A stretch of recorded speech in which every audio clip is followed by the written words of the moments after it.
सकते हैं, लेकिन लेपर्ड के लिए इस मां से मुकाबला करना बेवकूफी होगी। लगभग 40 किलो के हिसाब से यह बीबी से आधे वजन का है, और अगर बीबी के तीखे पंजों की चपेट में आ गया तो उसे गंभीर चोट लगेगी। बच्चों की बात अलग है, इसीलिए बीबी बीच में खड़ी है। स्लॉथ बेयर्स आमतौर पर रात में बाहर निकलते हैं, लेकिन बच्चों को लेपर्ड्स जैसे रात में निकलने वाले जानवरों से बचाकर रखने के लिए बीबी ने उन्हें दिन में बाहर निकालना बेहतर समझा। व्यवहार में यह बदलाव सूखे मौसम में बहुत काम आ रहा है।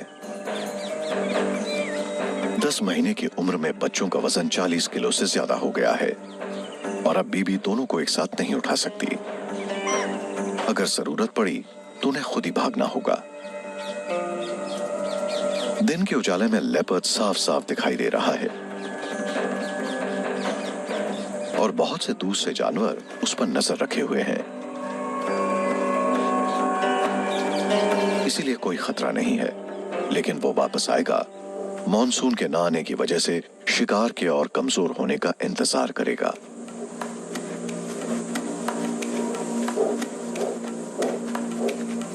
और चट्टानों पर सिर्फ उससे ही खतरा नहीं है। 2 मेल स्लॉथ बेयर्स खाने की तलाश में यहां आ पहुंचे हैं।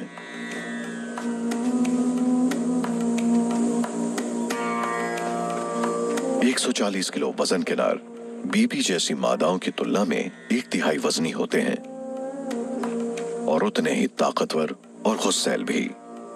ये बीबी और उसके बच्चों के लिए खतरनाक हो सकता है। मेल स्लॉथ बेयर्स बच्चों को मारकर माओ को ईस्ट्रस में वापस लाने की कोशिश करते हैं, ताकि वो इसके साथ मीटिंग कर सके।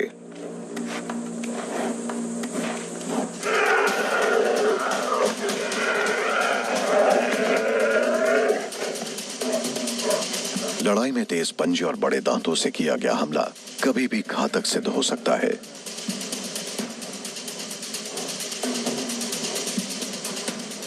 सूखे ने भूखे और परेशान जानवरों को एक छोटे से इलाके में धकेल दिया है, जिसकी वजह से और ज्यादा झगड़े होंगे।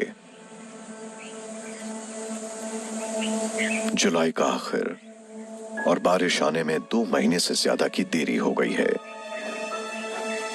यह बीबी के लिए बहुत मुश्किल समय है। एक अच्छे साल में भी स्लॉथ बेयर के बच्चों में से 1/3 जिंदा नहीं बचते, और यह साल तो बिल्कुल अच्छा नहीं है। लेकिन हालात बदलने वाले हैं।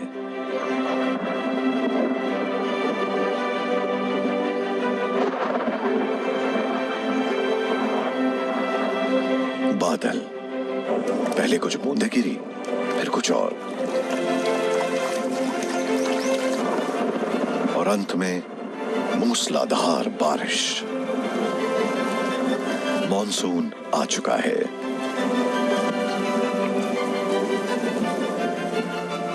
इलाके में नई जान आ गई है।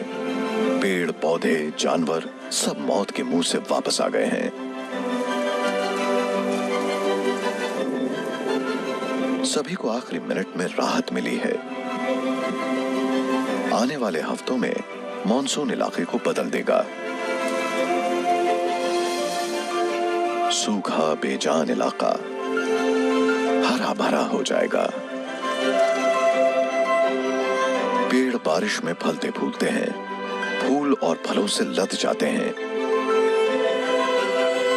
लाखों कीड़े निकलते हैं और करोड़ों को पैदा करते हैं। यह आने वाले महीनों में पक्षियों और भालुओं के लिए काफी है। अकाल के बाद अब दावत का समय है, और यह समय लंबे इंतजार के बाद आया है। स्परफाउल और फ्रैंकोलिन ने भी लंबे सूखे मौसम और भूखमरी को झेला है।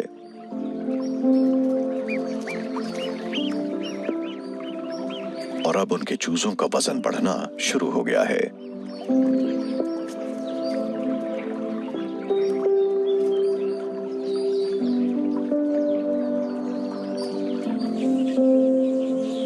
बाया पक्षियों ने अपने घोंसलों को अच्छी तरह बचा कर रखा है और एक्सपर्ट आर्किटेक्ट ने घोंसले की सुरंग को और लंबा कर दिया है।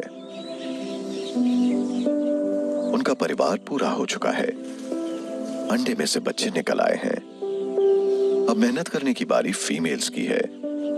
वो अपने चूजों को खिलाने के लिए कीड़े पकड़कर ला रही हैं। बारिश की वजह से खाने की कमी दूर हो गई है और कभी कभार आर्किटेक्ट भी मदद कर देता है।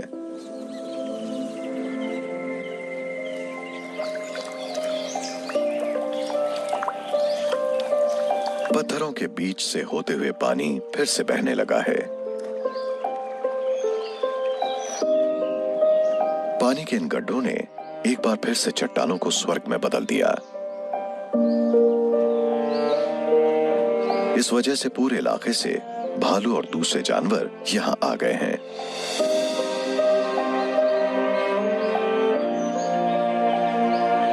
जहां पहले बच्चों को दूसरे भालुओं से खतरा था, अब वैसा कुछ नहीं है।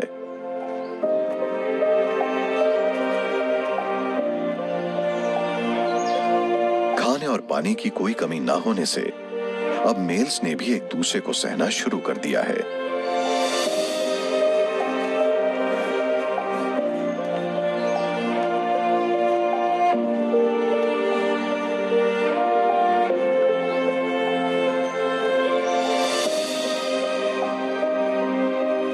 बीबी को इस दिन का कब से इंतजार था। वो मुश्किल से मुश्किल समय में भी अपने बच्चों को जिंदा रख सकी।